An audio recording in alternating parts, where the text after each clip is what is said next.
Neville is the last man in Los Angeles. He has created a refuge in a building which he's outfitted with a generator, weapons. In the daytime, he goes jogging and has a map that he uses as he goes around killing the mutants that are all that's left of the rest of the human race. In the book, these are vampire variants. Here, they just seem to be albinos or people in whiteface. They all wear the same type of robe. I don't know where they get them from, but they must have found a warehouse with these things that look like they're out of a Kiss video. So after this plague has wiped out everyone but Neville, because he had a serum he was working on that he tried, the mutants stay indoors because they're afraid of the light, and they wear sunglasses. They also speak perfectly normal English. So what exactly are they? It seems like Charles Manson's family just exploded to millions in size. They claim they're going to have a new way of life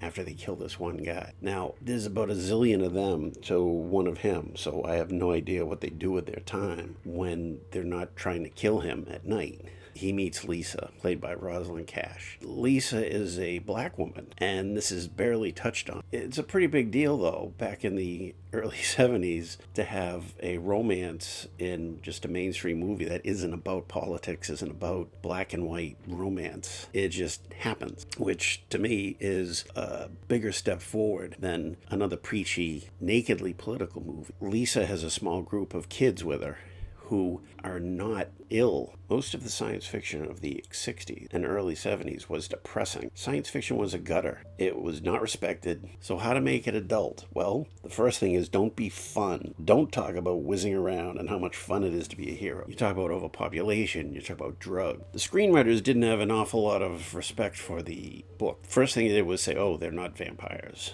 We're not doing that. So what exactly are the mutants? They're not cannibals, as far as we know. They're just human beings who have an aversion to sunlight and have very pasty white skin. Well, so do I. My name is John Walsh. The last time I was out in the sun was approximately 40 years ago when I fell asleep. I looked like a freaking... It was shot in just a plain, straightforward style by Russell Meddy. I wonder if he and Charlton Heston reminisced about Touch of Evil. Meddy didn't do anything arty here, which is probably appropriate. When you've got dust-covered cars in showrooms and empty streets, that sets the tone well enough. If Heston is being attacked every night, you'd think he'd finally move somewhere else. But he likes his pad and he ain't moving just because half the population of Los Angeles is trying to kill him. Rosalind Cash is memorable, unlike the actresses in Last Man or I Am Legend. Cash being smart, tough, and a little prickly makes her interesting. That high teasing voice, Neville, laughing, taunting, a woman. That is probably the one that drives Neville craziest before he runs into Rosalind Cash. And like in Planet of the Apes, he makes a great, strong-jawed, get-it-done American male type.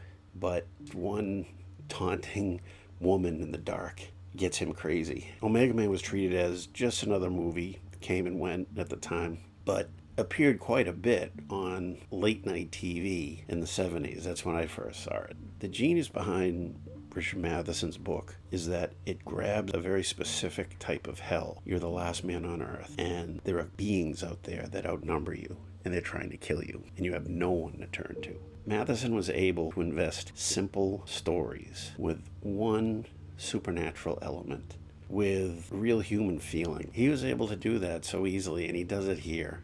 It's just a situation you can get into. Check out the Omega Man. Thanks for stopping by.